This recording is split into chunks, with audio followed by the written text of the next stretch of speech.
All right, let's cut across right now to our panelists. Neerja Chowdhury, senior journalist and columnist; Rajat Sethi, political commentator; Ashutosh, author and political analyst. All three of them join us.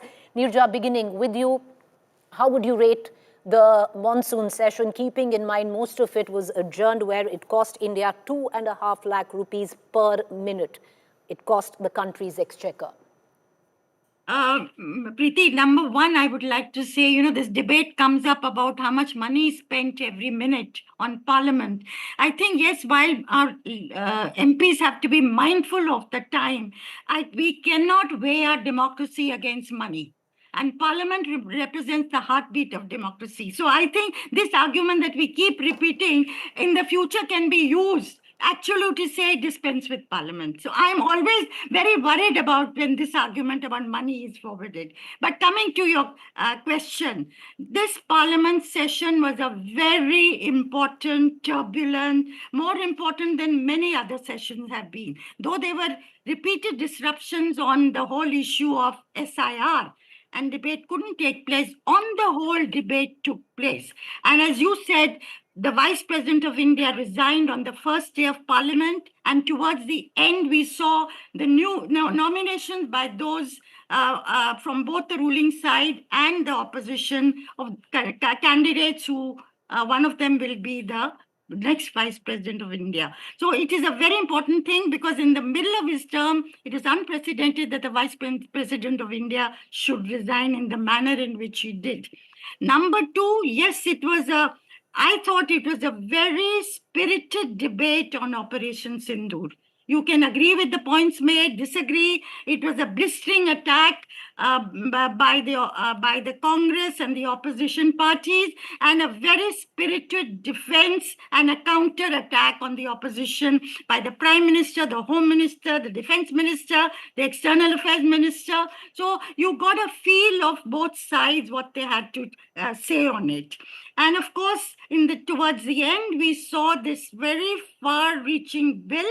If it goes through, it may change our politics forever.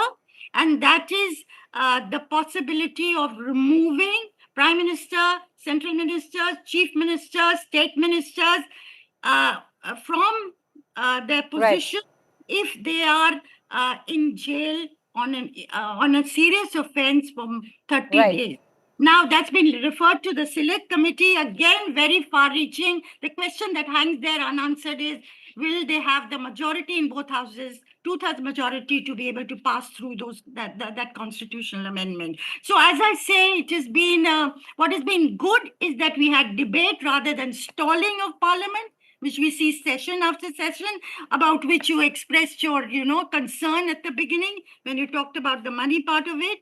But actually, we saw a lot of debate, and of course, disruptions were also there, and good debates, I thought. It was dominated, if I was to say, dominated by Priyanka Gandhi on this side and the Home Minister of India on the other side. On the other side. All right. Okay. I want to quickly get in Ashutosh. Then we'll go across to Rajat. I believe there's a problem with the lighting where Rajat is concerned. We're going to try and rectify that. But Ashutosh, coming to you, encapsulate the month-long monsoon session, all that it entailed and what it didn't. See, I encapsulated in 3 words: assertion, disappearance, and disruption. Assertion of the opposition, disappearance of the chairman of the Rajya Sabha, and disruption of the parliament. These are 3 things. And about the disruption thing, let me tell you, in physics, there is a law called Newton's law of force. So in Indian democracy, there is Arun Jaitley's law of disruption. That means democracy is equal to disruption. So I think disruption of the parliament is a very much a democratic right of the opposition when government is not willing to be accountable to the parliament. This is what Arun Jaitley meant in 2012. In the winter session, in the parliament, in the Lok Sabha ran only for 6 minutes. In Rajya Sabha, it ran only for 2%. 6% and the 2%. So those who are sitting in the opposition then were calling disruption a democracy, but those who are sitting today in government, who happen to be in the opposition then, now calling the disruption as anti-democratic. So, yes, parliament is meant for the 2 things. 1, The parliament is meant for making laws.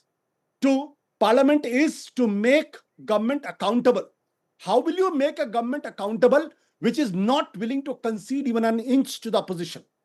Then disruption is the only way out. There's no other way out. And I do not weigh the quality of democracy, the quality of parliamentary procedure in terms of money, because that is an authoritarian argument, that is a dictatorial argument, and that is a very dangerous argument. I completely agree with Nirjaji on that point.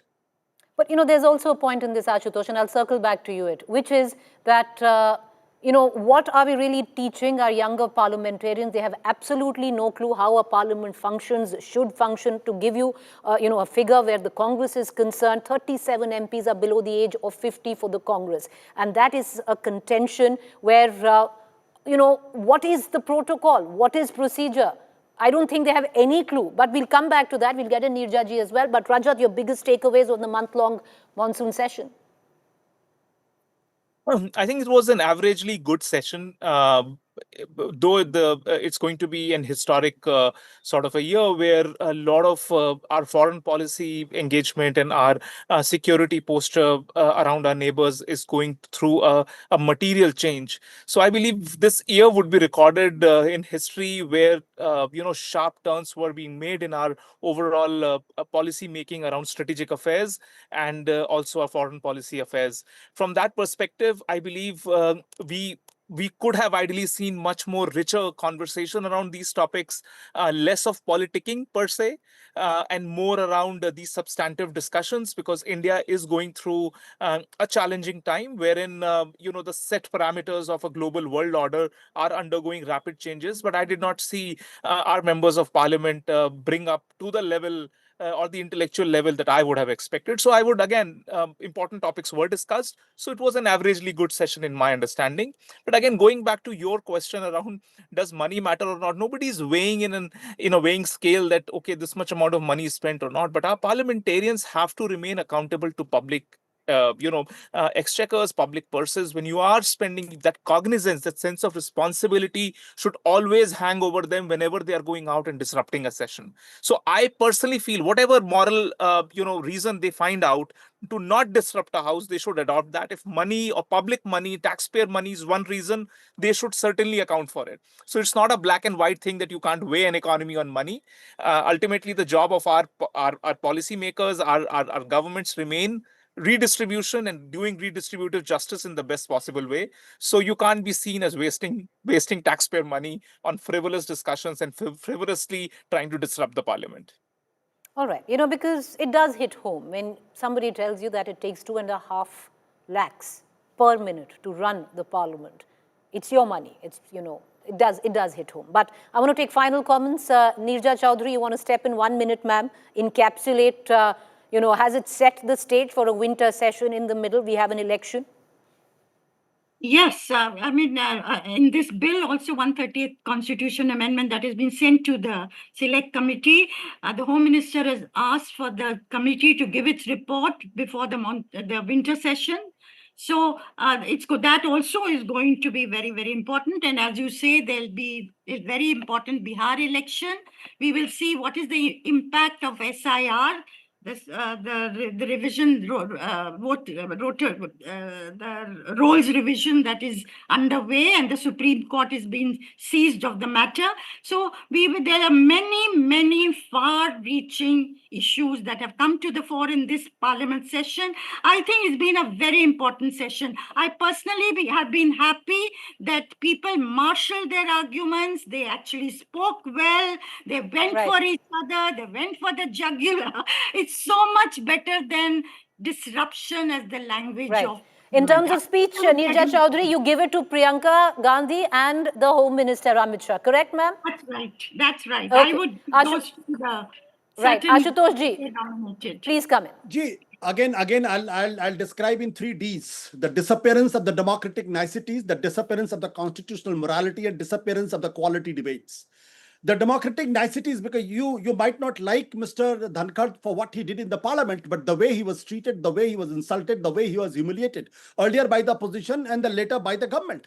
Look, the man has resigned on the health ground that nobody knows where he is for the last 1 month. Nobody knows. Nobody has any out. This is the most insulting and the shabbily treatment given to a former president.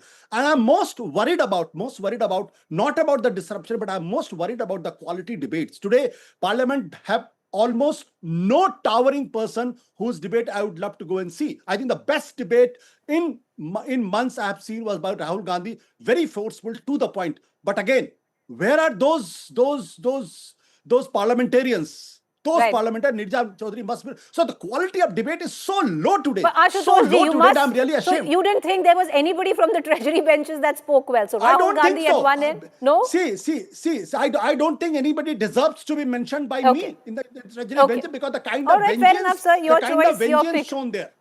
Okay, Rajat ji, please come in. Final comments. Well, I am not going to signal any gloom and doom the way Ashutosh ji is doing. See, if you want to see only negativity, you will only see that. There were very good speeches made, certain non-frontline members of parliament, even from the Congress party. For instance, Pratik Chidambaram, he for a fairly long time has been raising very important issues. And I would want to see opposition leaders like him keep raising issues so that the attention of people who want to engage with the parliamentary discussion practices want to do that. So don't paint that the entire treasury bench is something which won't fit in and there was not a single speech that you could make out. A lot of parliamentarians went out and laid out certain important points, but I still believe that level of gravitas around the foreign policy deliberations from the opposition benches should have come about. They should have further questioned the government and also contributed constructively in the discussion as to where should India look forward to for the next couple of decades, since the global Okay. order is taking such a sharp turn. I would have myself seen that, but again, there's only so much that you can expect. Thank you. All right, I'm going to leave it at that. Thank you, the three of you, for joining us. Well, this is how, at least where our three political analysts are concerned, the monsoon session shaped up. Well, we have an election in order before we hit the next parliamentary session. Let's hope we get more work done, because in midst of all of this, there is also a fourth voice, and that is the taxpayer, that continues to ask every minute that you waste in parliament, it's 2.5 lakh money that you take from us, the exchequer.